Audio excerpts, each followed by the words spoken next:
تنظیم کې ناستو مشرانو په اجازه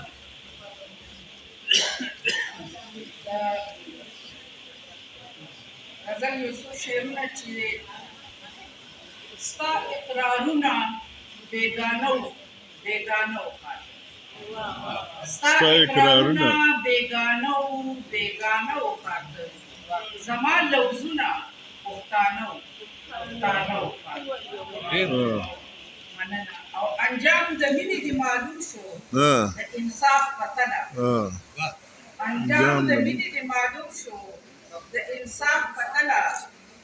زما غمونه ستا په غم باندې درانه وو زما غمونه ستا په غم باندې درانه وو او چاته کوټه شوې در په در خاورې په سر چاته کوټه شوې در په در خاورې په سر یې وینم څوک مالامال شو د دولت په خزانه وخاته څوک مالامال شو د دولت په خزانه وخاته او چې کومې مینې سوګندونه د قیامت کړي چې کومې مینې سوګندونه د قیامت کړي د هغې مینې نه مې لاس په ژوندانه وخاته ډېر ښه بیا ووایه ډېر سوګندونه د قیامت کړي د هغې مینې نه مې لاس په ژوندانه وخاته او ظلم ستم راله د زړه په کور کې پور ولګوه ظلم ستم راله د زړه په کور کې پور ولګوه لکه تنور مې شنه لوګي د لړمانه وخاته لکه تنور مې شنه لوګي د لړمانه وخاته او هېڅ پویه نه شومه چې خپلو په پردو وویشتم هېڅ پویه نه شومه چې خپلو په پردو وویشتم پورې راپورې رانغښي غایبانه وخاته پورې راپورې رانغښي غایبانه وخاته او پښتو کوله په ژوندوني چې د مینې سره پښتو کوله په ژوندوني چې د مینې سره اوس سله راغلې چې د رب په ګورخانه وخاته اوس سله راغلې چې د رب په ګورخانه وخاته او یو بل غزل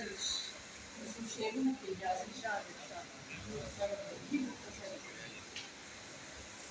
درد له خوږلن ګورم پر هر لمې مرهم ګورم درد له خوږلن ګورم پر هر لمې مرهم ګورم راکړي سکون چې راله دغسې همدرد راکړي سکون چې راله دغسې همدم ګورم او دا څه سپېره سیلۍ رالوټې وخته پوه نه شومه دا څه سپېره سیلۍ رالوټې وخته پوه نه شومه چې چاته ګورمه په سترګو کې نم ګورم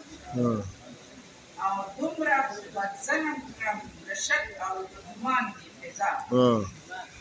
دومره بدظنه کړم د شک او د ګمان دې فضا په هره لار چې ځم په شا په هر قدم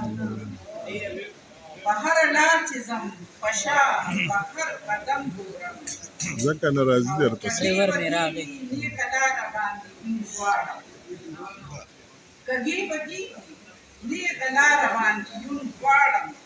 رهنمایۍ له یو ښکلی محترم غواړم څنګه دا یو اخري شعر دی چې هغه حرم ته به هلزم چې اسلام هغه حرم ته به هلزم چې اسلام یې وکړم اول پاکي مې د دې خپل زړه د حرم غواړم اول پاکي مې د دې خپل زړه د حرم غواړم ډېره زیاته مننه